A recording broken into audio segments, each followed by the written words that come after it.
오늘 시편도 어제 시편과 마찬가지로 할렐루야로 시작되고 있습니다. 할렐루야는 너희는 여호와를 찬양하라는 뜻이었죠. 그 안에는 찬양하는 마음과 감사와 기쁨이 함께 들어있는 귀한 찬송의 감탄사입니다. 오늘 이 시편은 성도의 정체성과 삶을 노래하고 있습니다. 성도의 일생이란 무엇인지를 잘 보여주고 있습니다. 먼저 성도는 여호와를 경외하는 자로 나타납니다. 그러기에 그는 그의 계명을 크게 즐거워하는 자라고 말합니다. 온 세상에 많은 인류가 있지만 여호와의 계명을 즐거워하는 자가 있고 그 계명을 멸시하는 자가 있습니다.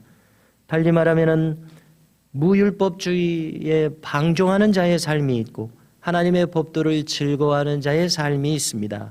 얼마나 큰 차이입니까? 우리가 잘 아시는 시편 1편에서도 말씀하지 않습니까? 복 있는 사람은 어떤 사람이라고 소개합니까? 그는 오직 여호와의 율법을 즐거워하며 그의 율법을 주야로 묵상하는 자로다. 이렇게 말씀의 사람으로 말씀의 이끌림을 받아서 말씀의 축복 가운데서 사는 사람이 성도의 삶입니다. 그리하여 첫째, 그는 정직한 자로 나타나겠다고 합니다. 달리 말하면 하나님의 공의와 정의를 기뻐하며 그대로 행하는 삶입니다.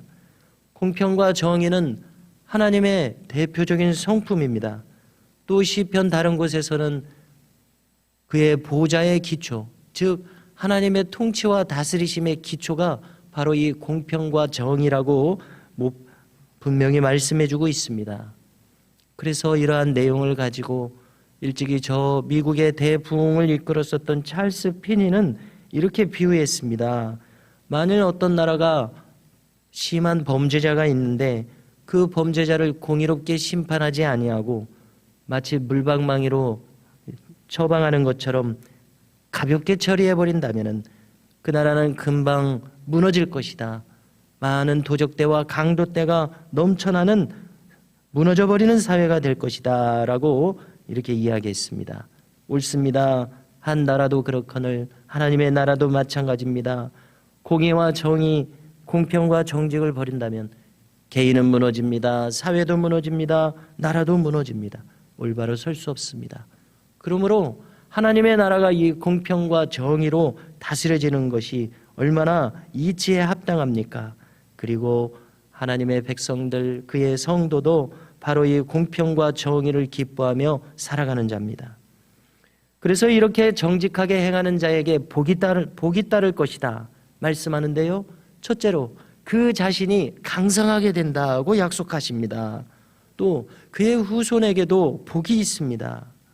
놀랍게도 부와 재물이 그의 집에 있겠다고 말씀하며 그 공의로움이 영구할 것이다 라고 영원하신 축복을 그에게 허락하여 주심을 이렇게 약속하고 있습니다.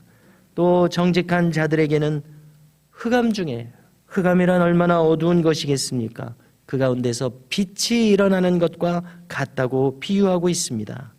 그야말로 어둠은 빛을 이길 수 없다는 말도 하지 않습니까? 마찬가지입니다. 그는 빛으로서 나타나기에 어떠한 어둠도 이겨내는 강함이 있습니다. 또한 그는 자비롭고 긍휼이 많은 자로 나타납니다. 그러면서 동시에 의롭습니다. 공의로움과 자비로움, 이것은 하나님의 대표적인 성품 아닙니까? 하나님의 성품의 두 기둥처럼 느껴지는 바로 이와 같이 하나님의 성도도 이처럼 공의로움과 자비로움이 동시에 그에게서 나타납니다. 그래서 하나님의 형상대로 만들어진 사람됨이 그대로 그에게 실현되고 있습니다. 그래서 그는 자비와 긍휼의 마음으로 행하기에 주변을 돌아봅니다. 은혜를 베풀며 구워주는 자로 나타납니다. 그리고 그의 모든 일처리는 정의롭겠다고 말합니다. 이렇게 살아가는 의인이 누리는 복이 있으니 현재의 축복이 있고 미래의 축복이 주어집니다. 현재의 삶에서 주님과의 관계에서 즐거움을 누립니다. 여호와를 즐거워하기에 주 안에서 사는 즐거운 삶을 살아갑니다. 이처럼 하나님의 성도의 삶은 관계의 복을 누리고 성품의 복을 누리고 물질의 복을 누리겠다고 하며 후손에게 미치는 복을 누린다고 이렇게 오늘 말씀에서 알려주고 있습니다. 그야말로 그의 생명과 삶이 미치는 모든 곳에서 하나님께서 동행하여 주실 것이다. 이렇게 말씀합니다. 자, 이제 의인의 결국이 있습니다. 그는 흔들리지 않는 삶입니다. 두려워하지 않습니다. 흉한 소문을 두려워하지 않습니다. 왜냐하면 그 자신이 그릇된 길에 서 있지 않았기에 두려워할 것이 없습니다.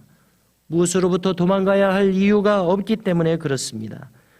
그는 여호와를 의뢰하고 그의 심지가 견고하게 그의 안에 붙어 있기 때문에 기초하고 있기 때문에 그는 두려움이 없게 됩니다. 또 오늘 말씀을 통해서 한 가지 또 중요한 주제를 거론합니다. 그동안 이 의인의 삶에는 대적들이 있었습니다. 크고 작은 대적들의 이 결과는 사필 규정입니다. 그 대적들은 마침내 보응을 받겠다고 말씀하지 않습니까? 특히 악인들은 자신의 대적을 바라볼 때에 바로 그 대적은 하나님의 의로운 하나님의 의인 아닙니까? 그의 의가 영구히 서며 그의 불이 영광 중에 들리는 모습을 보게 될 것이다 라고 말합니다. 여기 이 뿔은 히브리어에서 광선으로도 번역될 수 있는 말입니다. 그래서 우리가 중세시대의 성화를 보면은 이 거룩한 성인의 인물 뒤에 후광이 비치는 것을 볼 수 있지 않습니까? 마치 그것을 연상시킨다고 생각합니다. 의인의 대적은 자신의 대적 의인을 바라볼 때에 그가 이처럼 영광스러운 모습으로 나타난 것을 보게 될 것입니다. 다윗도 시편 23편에서 대적 앞에서 상을 베푸실 것이다 이렇게 믿으며 노래하지 않습니까? 자신의 경험 안에서 그렇게 말씀했을 것입니다. 이처럼 악인은 자신의 대적이 영광스럽게 되는 것을 보며 한탄할 뿐만이 아니라 이를 갈면서 소멸할 것이다. 그의 결국이 이와 같을 것이다 말씀합니다. 그들이 그처럼 기승을 부렸던 그들의 욕망은 사라져버릴 것이다 말씀합니다. 성도 여러분, 이처럼 아름답고 복되며 약속 있는 성도의 삶의 길로 우리가 부름을 받았습니다. 그러므로 우리 모두가 남은 일생을 통하여 성도다운 삶을 살아가면서 여호와를 경외하고 그 안에서 즐거워하는 놀라운 축복을 언제나 누리는 우리 모두가 되시기를 주님의 이름으로 축복합니다.